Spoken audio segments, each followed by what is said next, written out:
കോട്ടയത്ത് digital arrest തട്ടിപ്പ്. പെരുന്നയിലെ ഡോക്ടറിൽ നിന്നും 5 ലക്ഷം രൂപ തട്ടിയെടുത്തു. പോലീസ് ഇടപെടലിനെ തുടർന്ന് 4,35,000 രൂപ തിരികെ പിടിച്ചു. അതേസമയം ഡോക്ടർ അന്വേഷണവുമായി സഹകരിച്ചില്ലെന്ന് കോട്ടയം എസ്.പി. ഷാഹുൽ ഹമീദ് പറഞ്ഞു.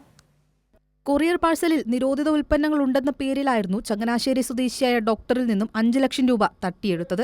അടിയന്തരമായി തുക നൽകിയില്ലെങ്കിൽ വെർച്വൽ അറസ്റ്റ് ചെയ്യുമെന്നും തട്ടിപ്പ് സംഘം ഡോക്ടറെ അറിയിച്ചു. ഇതുപ്രകാരം ഡോക്ടർ ഉത്തരേന്ത്യൻ അക്കൗണ്ടിലേക്ക് പണം അയക്കാനാണ് ബാങ്കിലെത്തിയത്.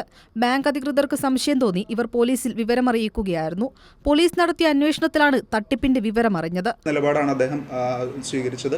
പ്രശ്നമൊന്നുമില്ല, എല്ലാം ഓൾ ഓക്കെ എന്നുള്ള രീതിയിൽ പറഞ്ഞെങ്കിലും ഇദ്ദേഹം പാനിക്കാണ്.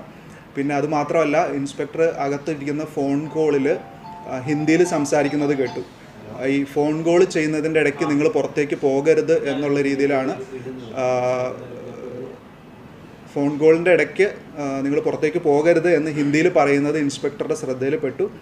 അപ്പോൾ ഇദ്ദേഹം അകത്ത് കയറി വാതിലടയ്ക്കാൻ പോയപ്പോൾ ഇൻസ്പെക്ടറും കൂടെ കയറി അല്പം അദ്ദേഹത്തിൻ്റെ സമ്മതത്തിനെതിരായിട്ട് നമ്മൾ അകത്ത് കയറി അദ്ദേഹത്തിൻ്റെ ഫോൺ വാങ്ങി പരിശോധിച്ചപ്പോഴാണ് മുംബൈ പോലീസ് എന്നുള്ള നിലയ്ക്ക് വെർച്വൽ അറസ്റ്റിൻ്റെ ഫ്രോഡ്സ്റ്റേഴ്സ് ഇരുന്നത്.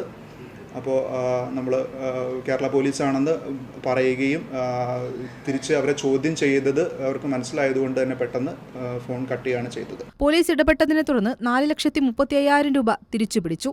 ഡോക്ടർ അന്വേഷണവുമായി സഹകരിച്ചില്ലെന്ന് പോലീസ് അറിയിച്ചു. കൈരളി ന്യൂസ്, കോട്ടയം.